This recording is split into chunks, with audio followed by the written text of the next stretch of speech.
Good afternoon. Thank you for the very kind introduction, and thank you to everybody for joining us this afternoon to listen to our thoughts on Singapore equities. And my presentation today is entitled A Recovery in Sight. And you will see, I hope you will see through the slides that I have why this is so. This is our outline for today, my presentation for today. I'll give you a very short introduction to Nikko Asset Management. You may not be familiar with us. But wouldn't take too long. I'll dive straight into the market outlook after that, which is the bulk of the presentation, and then go through a little bit of portfolio strategy and how the Nikko AM Singapore Dividend Equity Fund is designed to capture all these strategies. Right, so without further ado, a little bit about Nikko Asset Management. We are obviously headquartered in Tokyo, one of the largest asset managers in Asia. But we have also got a long history of managing, Singapore equities, including the oldest unit trust investing in Singapore equities that is listed here. So we've had a long experience managing Singapore assets. Let me dive in to the market outlook, and this is our synopsis. For COVID-19 in Singapore, we are managing it very well. After an initial period of quite a few cases, now we are down quite a bit, and every day there are not that many. But globally, we are seeing a higher wave, right? But having said that, life in Singapore is now returning closer to normal, and I'll show you some statistics as to how this is. The vaccinations have started in Singapore, and Singapore being quite a small and manageable population, we're going to have enough vaccines for the whole population by third quarter this year. Now, the vaccine rollout globally will take a little bit longer. We think that this will take place over the next 2 years, and I'll describe to you how that impacts basically the markets that we invest in. So overall, I'm looking at a 2-year economic and earnings recovery, following, of course, the unprecedented contraction in 2020. I'll show you the valuations are not stretched, and the uneven recovery provides interesting opportunities for stock picking. Okay, but let's get into more details. This is a quick recap of 2020, and you will see that the market, after bottoming in March, began to recover as the number of cases in Singapore began to come under control, and as the restrictions of mobility began to be lifted. Of course, in October and November, we had a very large rally due to the approval for the vaccines, and the market has continued to gain strength ever since. If you look at life in Singapore, as I mentioned, regaining a little bit of normalcy. On the top left, you see the number of taxi trips, and that's back at 91 to 93% of pre-COVID levels. On the bottom right, you see tenant sales, which is like sales, retail sales in Singapore malls, and you see that in the malls which serve suburban areas, the FCT owns malls which are in near to our homes, right? In those kinds of malls, the sales is back to 100%, same level as pre-COVID. And the others like VivoCity and Suntec City Mall, which you may have been to, they are a little bit more dependent on, let's say, office crowd or tourists. Then the sales there is about 80% of normal. So Singaporeans are out buying again. Another picture of retail sales is on the left-hand side of your screen here. And as you can see, it's almost back to normal. On the right-hand side is business confidence, and that was also recovered a long way. So life is beginning to feel a bit more normal in Singapore. Throughout the world, of course, we know that COVID has had 1, 2, now we're in its third wave. There is a little bit more of a tightening in mobility following this third wave, but it's not significant. Basically, people are sick and tired of being locked up, and there's no desire to be locked up again. Coming back to the vaccination strategy for Singapore, Singapore was the first country in Asia to receive the COVID-19 vaccine from Pfizer. And we've begun to vaccinate healthcare workers. Later this month, we'll start with the elderly. And the government has procured enough vaccines for the whole population by 3Q 2021. And that will be their aim, to basically vaccinate as many people as they can within that time frame. On the right-hand side of your screen, you'll see that Singapore will be one of the first in Asia to complete its vaccinations, ahead of even markets like Japan and Hong Kong. Globally, vaccination will take more time. On the left-hand side, you see that the number of vaccinations that are needed in the world will only get to the level that will cover the whole population by the end of 2022, maybe even the beginning of 2023. While this seems to be a long time away, I want to just point out that, in terms of the impact to the economy, it will not take as long. And why is that? If you look on the right-hand side, you will see that the light blue line, which is the developed markets, are going to get their vaccinations much, much faster than the emerging markets. So the markets where the big demand originates are going to be much faster in terms of their vaccinations. The United States has vaccinated almost 4% of its population. UK has done about 7%. So these are moving along at a good pace, and markets like Singapore will benefit when we are able to connect to these developed markets, which are more important economically. Come back a bit to the support packages which the government rolled out in 2020.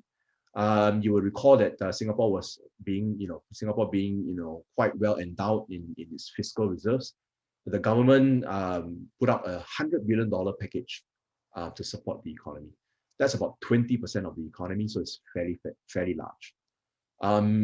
Some of that came through in 2020, but the remainder will also come through in 2021. So the effect will be spread out over the next coming year as well. One of the interesting things that has happened in this recovery period from COVID is that we found that there's been a big rebound in global manufacturing. And why is this? This is because as people are pent up at home, they can't spend money on services, they can't spend money on the holidays, obviously. They are now beginning to find other ways to acquire something nice in order to feel happy about life, right? And so there's been a rebound in consumer spending in goods, not in services, but in goods. And that's been driving a very strong recovery in global manufacturing. So you see these PMI indicators. The top one is the global electronics PMI. That's doing very, very well. And the bottom one is consumer and industrial. That's also rising quite sharply. And all of that means, basically Asia is the manufacturing hub of the world. We've seen Asian exports very, very strong over the last few months. And even in Singapore, we've felt that because a lot of the trade and a lot of the manufacturing also passes through Singapore. We take a step back. I would want to point out that in Singapore, the strong fundamentals, and this is a chart that I show if you've seen my presentation in previous times. This is a chart that I've shown before, and it shows you, basically the strong fundamentals of Singapore. We're still the most competitive economy in the world. We are number one in digital transformation in Asia, and one of the least risky places in the world to invest. Over the course of 2020, you might be surprised to see that investments and FDI into Singapore was even higher than 2021. So on the left-hand side, you see that in the 9 months to 2020, the amount of investment commitments received by Singapore has already exceeded 2019. And on the right-hand side, you see that that's coming in to a lot of the new economy areas, which is very, very exciting, including Hyundai's Innovation Center. Obviously, that could involve EVs, for example, and also investments by companies like Tencent, ByteDance, Zoom, Twitter.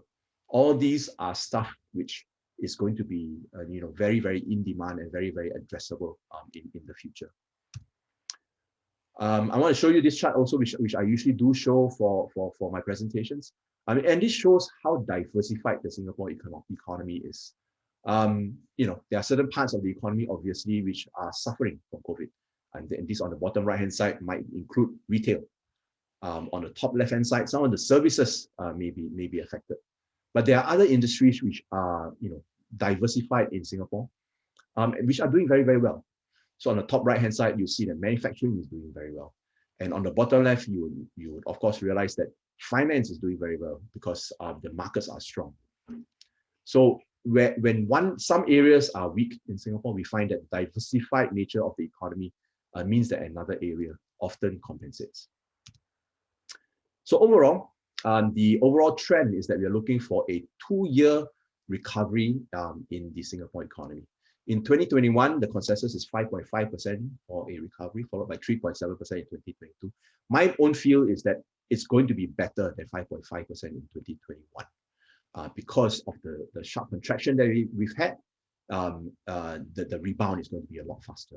And if you compare that to a lot of the global markets, global developed markets at the bottom table, you realize that Singapore's growth actually compares very favorably. That also means that corporate earnings will recover very sharply. So after the sharp contraction in 2020, which you see on the left-hand side, you see that in 2021, we see a fairly good recovery, which will follow through into 2022. The gray line on the right-hand side is the earnings forecast for 2021, and we've begun to see that stabilize and even begin to be upgraded. So over the course of 2020, earnings forecasts have been downgraded maybe too much. Analysts have been too cautious. Over the course of 2021, we do expect further upgrades. And that's important because if you look at this slightly busy chart, you'll see that during periods of upgrades of earnings, which is the dark blue line, you find that the market also tends to recover. So the market is the red line.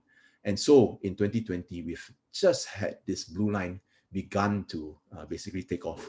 And our expectation is that the red line, which is the market, will also follow. What's important to us as stock pickers is also not just that earnings recovery, but there's also going to be a rotation among the different sectors in terms of how quickly they recover over the course of 2021 and 2022. We've already seen some of these sectors recover in the last part of 2020 and will do well in 2021, including sectors like manufacturing, which I mentioned. Sectors obviously like healthcare and consumer have done very well. But you will see that in 2022, different sectors will begin to recover very strongly. We have transport, which is obviously led by airlines in terms of the recovery. Gaming, which is led by names like Genting, which are obviously will benefit from recovery of tourism flows, will also come back. So in that sense, there is going to be an uneven recovery among the sectors, and that allows us as stock pickers to be able to invest in the best sectors at any given time. Talk a bit about valuations. In terms of valuations, our view is that the recovery in the Singapore market hasn't completely discounted the recovery in markets and earnings. In the past presentations, I've heard questions about have the markets run too hard? And obviously, I feel no. Singapore continues to be one of the laggards. It's been one of those who has recovered the slowest. And in terms of valuations, the left-hand side is price to book, still very reasonable. And on the right-hand side is price to earnings, beginning to come up a little bit, but I think at 14 times, is certainly not too extended given the strong recovery in earnings that we are expecting.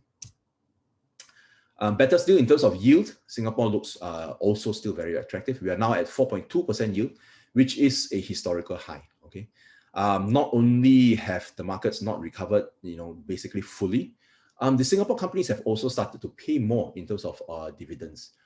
We think that in 2020, you might know that the banks were forced to hold back their dividends, but the banks are very, very healthy, and we have every expectations that they will be able to revert to their higher level of dividends in 2021. If you compare to the other markets in Asia, it's incomparable that Singapore is the highest dividend-paying market. So let me talk a bit about portfolio strategy in this sort of a recovery environment. And I'll start by talking a little bit about what we did in late 2020.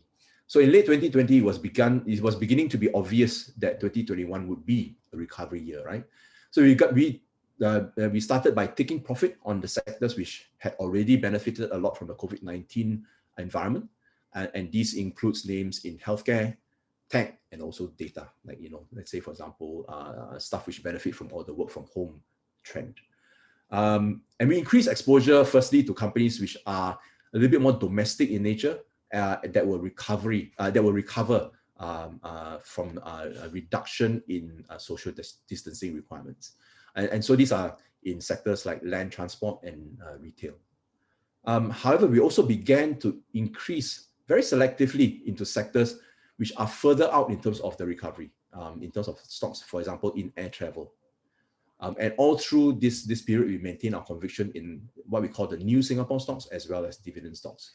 And I'll talk a little bit more about that. What are new Singapore stocks, right?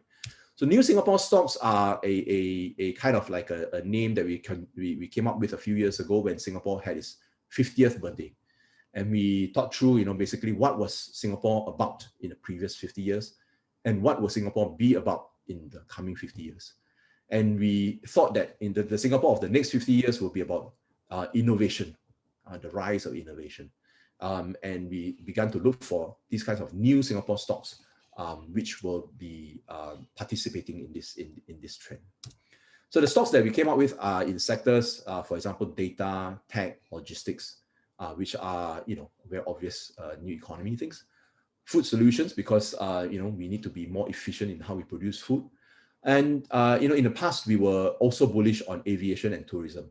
Of course, this in 2020 took a backseat, but I think in 2021 will be a time where we will begin to look at sectors like aviation and tourism again. We also like the idea of corporate restructuring. Singapore has had several years of very intense corporate restructuring. That continues because even in an environment of recovery, we have companies which will want to restructure in order to capture the opportunities of the recovery in a more meaningful way. So, for example, what's happening now is that Keppel Corporation is undergoing a review of its offshore and marine operations, and in fact, its whole strategy. And that may end up in things like, let's say, a potential merger between some of its peers. And these are examples that where if you can spot them, you can capitalize on the gains that the companies will be able to crystallize. We also want to look at some of the longer term trends that COVID is bringing about, and some of these which I've ticked in green are beginning to be realized. Okay. We thought that in over a COVID environment, the difference between the winners and the losers will diverge even more sharply, and that has happened. Trends like online anything, work from home, Internet of Things, ESG, especially social, have also begun to be very, very much emphasized. And we expect these trends to continue. In addition, we expect further changes which are going to be structural in nature. For example, shifting supply chains, because we can't just rely on one location to manufacture our goods. Perhaps a concentration of industries as the big will eat up the small, because the smaller companies have suffered more during COVID. So we're going to look for a lot of these trends. Some of these trends like data or supply chain shifts we are already implementing in our portfolios. So, having heard our strategy, let me talk a little bit about the Singapore Dividend Equity Fund and how we are designed to perhaps capture some of these opportunities. So, the very simple idea about the SingDiv, as we call it, is that it's a proposition that relies heavily on dividend yield, investing in dividend yield stocks, but also capital appreciation to give you a strong total return proposition. How do we do that? We do that by investing most of the fund, 70 to 80%, in what we call dividend anchors. Now, dividend anchors are stocks which give you highly dependable and sustainable, repeatable dividends. This could give you attractive dividend yields of anything from 3 to even 10%, and they will make up 70 to 80%, as I said, of our portfolio. 20 to 30% will be made up of what we call dividend growers. Now, these are stocks where you may not have that high level of dividends. Dividends may only be 1 to 3%, but these are stocks where there's a strong growth in dividends, either through strong growth in earnings or strong willingness to realize perhaps a strong cash balance. And we expect that for these stocks, the dividend yield in the coming years will be much more attractive. And so these stocks will make up for 20 to 30% of the portfolio. The fund also has a flexibility to invest outside of Singapore, but as I shared just now, Singapore is such an attractive place to harvest dividends that right now there isn't a lot of exposure outside of Singapore. So given this sort of like a mix and strategy, I'm pleased to say that we've had a consistent record of beating the market, and even in the recovery period of the last 6 months, you'll see that we've exceeded basically the market by a strong margin. This is some of the awards that we've won. Happy to say that we've repeatedly been recognized as one of the best Singapore equity funds from 2013 right up to last year. So just to round up about my presentation and to give you a summary of what I've spoken about, we expect that there'll be a 2-year recovery in economic growth and corporate earnings in Singapore. Of course, we have had a very bad 2020, but certain things like manufacturing are doing very well in 2021. And further on, we will have sectors like travel and tourism recovering as well further out into 2022. Valuations are not stretched. Singapore is one of the laggards, I think still very attractive, especially if you look at dividend yields, where dividend yields are at close to an all-time high. And if you compare to the other markets in Asia, it is the highest yielding market. The recovery in 2021 and 2022 will be uneven. There'll be some sectors which will recover first in 2021. We're already seeing it, and some will come later. This difference in the pace of recovery will provide us with very rich stock picking opportunities. And we maintain our conviction in what we call the new Singapore stocks, which are stocks which will be representative of the economy of the future. We continue to like the beneficiaries of corporate restructuring. And of course, our fund continues to be anchored in attractive dividend paying stocks. So that's the end of my presentation. I think I've maybe saved some time, and maybe we can take a few more questions from the floor.